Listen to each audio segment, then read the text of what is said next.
definitely changes your life. I mean, it's livable. It's not like something that you can't live with, but you definitely have to change the way you live to adapt to it. Eric grew up just like any other kid. He had an all-American family, loving parents and 2 older siblings. He went to school and made it to the championship game his senior year in soccer, and everyone knew he had an undeniable love for the Steelers. But on a summer afternoon when he was 11, things changed.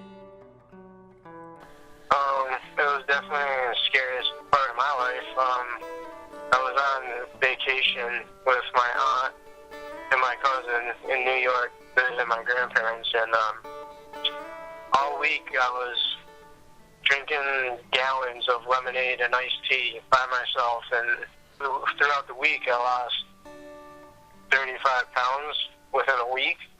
So my aunt, she knew something was wrong. So we came home early, and when we got home, my parents met us at the door, and he looked at me and he said, "Just get straight in his truck." We went to the emergency room, and they knew exactly what was wrong with me. They told me I was 5 hours away from being in a diabetic coma, and it got bad quick. Eric was diagnosed with type 1 juvenile diabetes. He was in the hospital, I think 3 days or 3 or 4 days. Karen, Eric's mother, was active in the care of her youngest son when he was first diagnosed. And then while we were in the hospital, they had to teach Bob and I how to give him his shots. And, we had to be educated in the whole thing. Diabetes, a disorder that affects your body's ability to produce or use insulin. When your body turns the food you eat into energy, insulin is released to help transport the energy to cells. If diabetic, you can produce little to no insulin or be insulin resistant. This causes too much sugar to remain in your bloodstream, causing glucose levels to rise and cause more complications.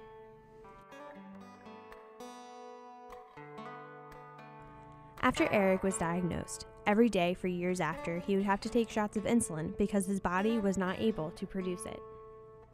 But I guess I didn't think I could do it to him either. I was like, the night before I knew I had to learn to do it. I couldn't sleep all night.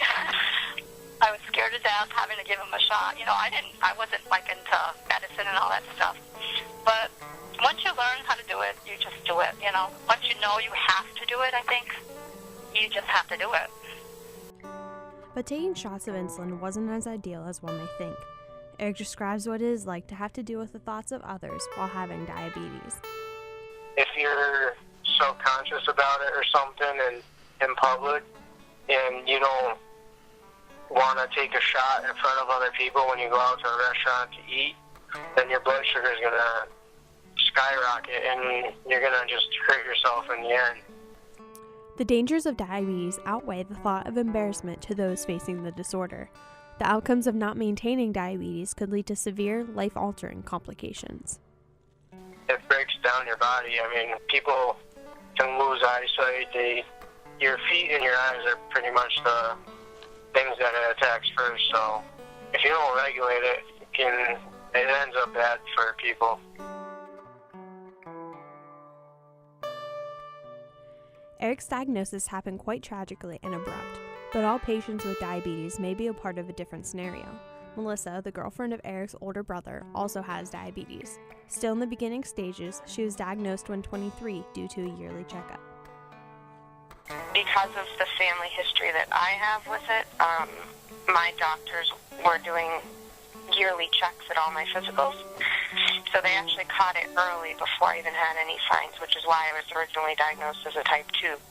And we knew all the signs and symptoms for it anyway, so my family was always on the lookout for it. But I didn't get sick. I wasn't hospitalized. They just found it and treated it. So I'm actually still to this day not a full-blown diabetic. Dealing with this disorder at times can be very difficult, but just like any other obstacle in life, you must try your best to have a positive outlook. On a whole, I live my life. I'm happy. It's it doesn't. I try not to let it get in my way too much, and people just have to understand if I say no, I can't have that because of this. Then whatever. It's something that you can live with. I mean, there's things out there that are a lot worse, So, I mean, it sucks having something, but I would rather this than a lot that's out there,